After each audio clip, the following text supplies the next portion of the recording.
د نن ورځې د پرمختګ و مهم خبرونه. په تیرو 2 اونیو کې د ریل پټرۍ له لارې 125,000 ټنه انتقالات ترسره شوي. پکتیا کې د اوبو 2 کانالونه جوړ او ګټې اخیستنې ته وسپارل شول.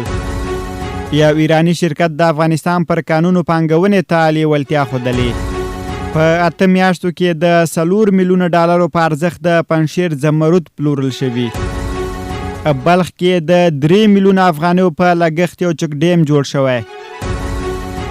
هلمند کې د چرګانو دانې د تولید یو کارخونې په فعالیت پیل وکړ. او کونړ کې 950 کورنۍ د څښاک له پاکو اوبو برخمنې شوې.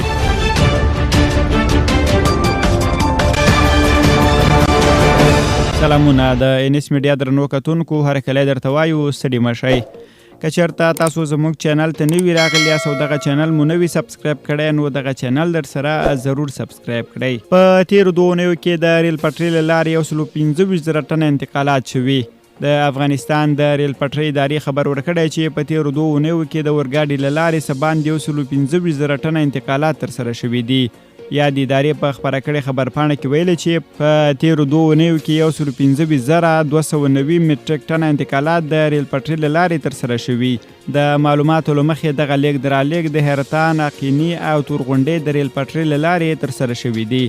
د یادولو وړ ده چې تر دې وړاندې د ریل پټرۍ ادارې ویلي و چې دوی د سوداګرو لپاره د لیږد رالېږد په برخه کې ګڼې اسانتیاوې برابرې کړي دي. پکتیا کې د اوبو 2 کانونه جوړ او ګټې اخیستنې ته وسپارل شول. د پکتیا ولایت د کلیو بیا رغونې او پراختیا ریاست مسؤلین وایي چې د دغه ولایت په ډنډ پټان او وزې زدران ولسوالیو کې د 4 میلیونه افغانیو په لګښت د اوبو 2 کانونه جوړ او ګټې اخیستنې ته سپارل شوي دي. د یاد ولایت د کلیو بیا رغونې او پراختیا ریاست مسؤلینو په خبره یاد کانالونه هر یو په ترتیب د 240 متره په اوږدوالي او 1.9 متره په لوړوالي او 108 متره په اوږدوالي او د 3 مترو په لوړوالي سره د کلیو بیا رغونې او پراختیا وزارت له لوري جوړ او ګټې اخیستنې ته سپارل شوي دي. دا په داسې حال کې ده چې د دې کانالونو په جوړېدو سره به د سیمې سلګونه جریبه کرنیزه ځمکه په وخت خړوب او دغه راز به د اوبو د ضایع کېدو مخه ونیول شي. یو ایرانی شرکت د افغانستان پر قانونو پانګونې ته لیوالتیا ښودلې. د اسماري ګروپ په نوم یو ایرانی شرکت رئیس مصطفی ذاکر د قانون او پټرولیم وزارت له سرپرست وزیر سره په لیدنه کې د افغانستان پر قانونو پانګونې ته لیوالتیا ښودلې او ویلي دي چې ډیر ژر به د هرات لومړی رسوبي حوزې د 3 بلاکونو په اړه خپل پروپوزل یاد وزارت ته وسپاري. نوموړي زیاته کړې چې د افغان انجنیرانو د ظرفیت لوړونې او ورسره د ایرانی انجنیرانو د تجربو شریکولو په موخه به یو روزنیز مرکز هم پرانیزي. بلخوا دې لیدنه کې د قانون او پټرولیم وزیر ویلي چې سرپرست حکومت د کورنیو او بهرنیو پانګوالو هرکلی کوي او هڅه کوي چې ورته هر راز اسانتیاوې برابرې کړي. په 8 میاشتو کې د 4 میلیونه ډالرو په ارزښت د پنجشیر زمرد پلورل شوي دي. د پنجشیر ولایت د زمرودو قانونو پانګوال وایي چې د زمرودو د پلور لپاره د داوطلبۍ بهیر تر پخوا شفاف شوی او اوس د پنجشیر قیمتي او کم موندل کېدونکي زمرود لري او نږدې هیوادونو ته د افغانستان په نامه صادریږي. د قانون او پټرولیم وزارت چارواکي وایي چې په تیرو 8 میاشتو کې د پنجشیر د زمرودو په قانونو کې استخراج بیا پیل شوی. د 4 میلیونو ډالرو په ارزښت شاوخوا 15,000 قراته زمرود د قیمتي ګاڼو په سیمه ییزو سوداګرو پلورل شوي دي.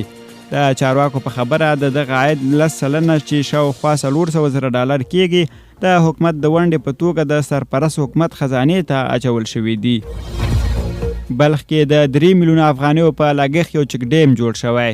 د کلیو بیا رغونې او پراختیا وزارت په خپره کړې خبرپاڼه کې ویلي چې د یاد وزارت له لوري د بلخ ولایت په چمتال ولسوالۍ کې د څه د باندې 3 میلیونه افغانیو په لګښت یو چک ډیم جوړولو چارې بشپړې او ګټې اخیستنې ته وسپارل شو. د کلی بیا رغونې او پراختیا وزارت د معلوماتو له مخې یاد چک ډیم 19 متره اوږدوالی او 4 متره لوړوالی لري چې د څه باندې 2500 متره مکعب اوبو د زیرمه کولو وړتیا لري. د ولایت ځایي چارواکو ویلي چې د دغه چک ډیم د جوړولو په جریان کې لسګونو کسانو ته د کار زمینه هم برابره شوې. د چارواکو په خبره د دغه چک ډیم په جوړولو سره به د باران اوبه مهار او د ځمکې لاندې اوبو سطحه به په خپل ځای وساتل شي. هلمند کې د چرګانو دانې د تولید یو کارخونې په فعالیت پیل وکړ. د هلمند ولایت ځایي چارواکي وایي چې د مرکز لښکرګاه ښار په بیټون سیمه کې د 200,000 ډالرو په لګښت د چرګانو دانې د تولید یو کارخونې په فعالیت پیل وکړ. د دغه کارخونې مسؤل عبدالهادي رسنیو ته ویلي چې یا د کارخونې د 200,000 امریکایي ډالرو په لګښت د یو کال په موده کې جوړه کړې او 1500 تنو ته په مستقیم او نږدې 300 تنو ته پکې په غیر مستقیم توګه د کار زمینه برابر شوې ده. نوموړی وایي چې د کارخونې ماشینري په ایران کې اخیستې او په یو ساعت کې 3 ټنه خام مواد پروسس کوي. او وروستی خبر دا چې کونړ کې 950 کورنۍ د څښاک د پاکو اوبو برخمنې شوي. د کونړ د کلي بیا رغونې او پراختیا ریاست مسؤلین د دغه ولایت په شیګل ولسوالۍ کې د څښاک اوبو 3 شبکو جوړېدو خبر ورکړی دی.